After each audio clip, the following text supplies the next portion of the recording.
फुप्पो का बेटा हर रात कमरे में आकर कहता, आओ बताऊं। उस रोज चौथा दिन था जब हमारे घर में कुछ खाने पीने के लिए कुछ ना था। अब्बा को मजदूरी नहीं मिल रही थी और अम्मा बेचारी बच्चों को देखती कि जैसे उसका कलेजा मुंह को आ जाता और अपने घर पर तरस खाने के अलावा और कुछ नहीं कर सकती थी। थोड़ी देर ही गुजरी थी कि अचानक हमारे घर के दरवाजे पर एक गाड़ी रुकी और मेरी फुप्पो बड़ी खुशबाश हालत में घर में दाखिल हुई। मेरी फुप्पो आते ही मेरी अम्मा और अब्बा को मुबारकबाद देने लगी। मैं समझ नहीं पाई कि आखिर ये ऐसा क्यों कर रही है, मगर थोड़ी देर बाद पैसों भरी पोटली को अम्मा के पास आकर रखी और कहा कि सकीना, अब तेरी गुर्बत के दिन खत्म हो गए हैं। अब तो रोना छोड़ अपनी किस्मत पर रश कर। पैसे देखते ही अम्मा का चेहरा खुशी से खिल उठा। जिस औरत के बच्चे पिछले 4 दिन से भूखे हों,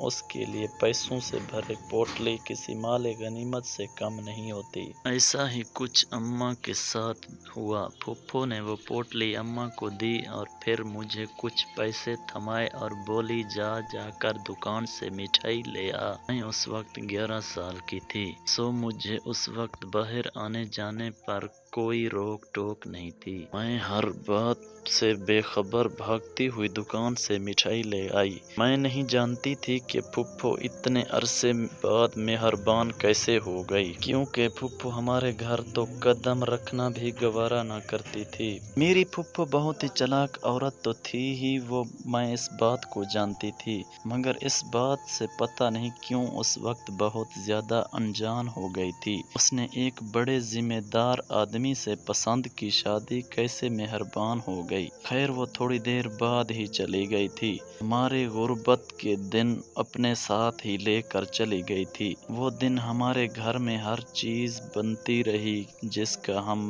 बहन भाइयों को शिद्दत चाहत, और मेरे दिल में बार बार ये खटखटाहट होता था कि आखिर क्यों फुप्पो हम इस नवाजिश के काबिल समझा कि आखिर हमारे घर ही आई क्यों थी। और अगले ये 2 दिनों में ये मामला भी हल हो गया था जब फुप्पो अपने बेटे नवाज के साथ हमारे घर आकर अम्मा से कहा कि अब वादा पूरा करने का वक्त आ गया है।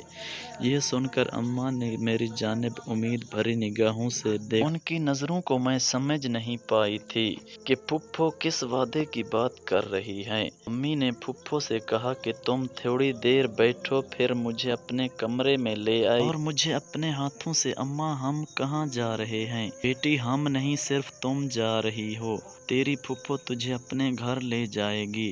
ये सुनते ही मैं परेशान हो गई। अम्मा मैं तेरे बगैर कहीं नहीं जाऊंगी। बेटा तू परेशान ना हो, तेरे बहुत ही ज्यादा ख्याल रखेंगे, तुझे तालीम दिलवाएंगे। इसकी बेटी नहीं है ना, तुझे बेटी बनाकर अपने घर रखेगी। मगर अम्मा की किसी बात ने मेरे दिल को तसल्ली ना दी।